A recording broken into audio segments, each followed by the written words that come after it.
जब कश्मीर फाइल्स आई थी तो लोग दबी जुबान से बोल रहे थे फिल्म तो अच्छी है लेकिन एक मजहब को टारगेट करती दिख रही है। यही कहा था केरला फाइल्स के बारे में। लेकिन ये दोनों हमारे समाज की सच्चाई को दिखाती हैं, जिन्हें सरकारें और अदालतें भी मानती हैं लेकिन कह नहीं पाती। बस ऐसे ही एक विषय पर फिल्म बनी है हमारे 12। नवाब साहब यानी कि अन्नू कपूर चाहते हैं कि उनका 12वां बच्चा हो जाए, जबकि बेगम चाहती हैं अबॉर्शन ताकि उसकी जान बच पाए। अब देखते हैं इसकी चलती है।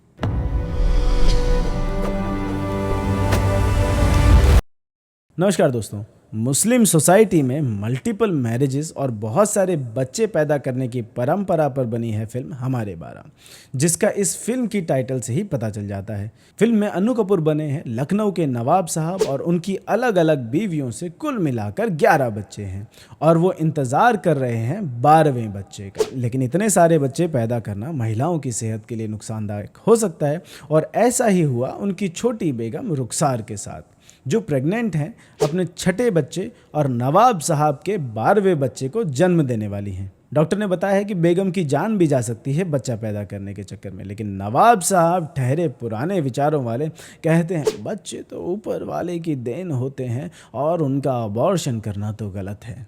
अपने परिवार की महिलाओं को डराने के लिए वो बीच बीच में तलाक तलाक तलाक का सहारा लेते हुए भी दिखाई देते हैं। लेकिन उनकी बेटी अल्फिया अपने ही बाप के खिलाफ अपनी सौतेली माँ को बचाने के लिए अदालत चली जाती है। अब अदालत में क्या होता है, इस पर इस फिल्म की कहानी है। नवाब साहब के रूप में अन्नू कपूर उर्दू बहुत अच्छी बोलती दिख रहे हैं। वैसे ये कारनामा उन्होंने आयुष्मान खुराना के साथ ड्रीम गर्ल फिल्म में भी करके दिखाया है। बाकी कलाकारों में 2 ही नाम जाने पहचाने हैं और दोनों ही वकील हैं। मोहन जोशी नवाब साहब के वकील के रूप में बकरा दाढ़ी लगाकर और अश्विनी कलसेकर आफरीन लियाकत यानी बेटी की वकील के रूप में। अब बात करें कंट्रोवर्सी की, तो ये तो आप जानते ही हैं कि सुप्रीम कोर्ट ने इस फिल्म के रिलीज़ पर रोक लगा दी थी, लेकिन बॉम्बे हाई कोर्ट ने इस फिल्म का निरीक्षण किया और 3 सीन्स को म्यूट कराया गया, तब जाकर इस फिल्म को क्लियर किया गया। आरोप था कि एक मजहब विशेष को गलत रंग में दिखाया गया है। अब मज़े की बात डायरेक्टर ने यह की है कि इस फिल्म के सारे प्रमुख किरदार एक ही कौम के हैं।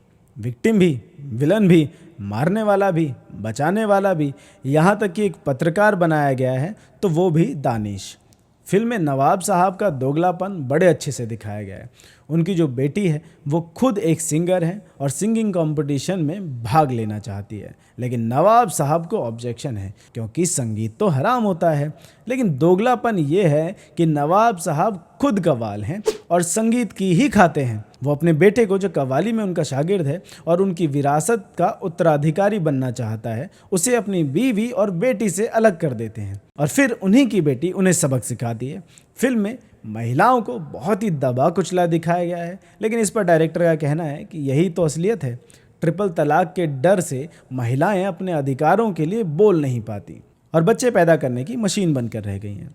फिल्म थोड़ी लंबी ज़रूर हो गई है और लगभग 2.5 घंटे की फिल्म में से आधा घंटा कम किया जा सकता था। फर्स्ट हाफ में फिल्म काफ़ी ड्रैग करती हुई दिखाई दे रही है, लेकिन जैसे ही मामला कोर्ट में पहुंचता है तो मज़ा आने लगता है। मेन एक्टर्स को छोड़कर एक्टिंग कोई ज़्यादा खास नहीं है, लेकिन जिस तरह से खुलासे इस फिल्म में हुए हैं वो आपको सोचने पर मजबूर कर देंगे। फिल्म ज़्यादा चलेगी ऐसा लग नहीं रहा, लेकिन कोर्ट से निकल कर आना और ऐसे कंट्रोवर्शियल विषय पर फिल्म बनाना अपने आप में एक अचीवमेंट है। अगर आपको सोशल मैसेजिंग वाली फिल्म्स पसंद हैं तो ये फिल्म आपको देखनी चाहिए। पता नहीं दोबारा कोई ऐसे टॉपिक्स पर फिल्म बनाने की हिम्मत कर भी पाए या नहीं।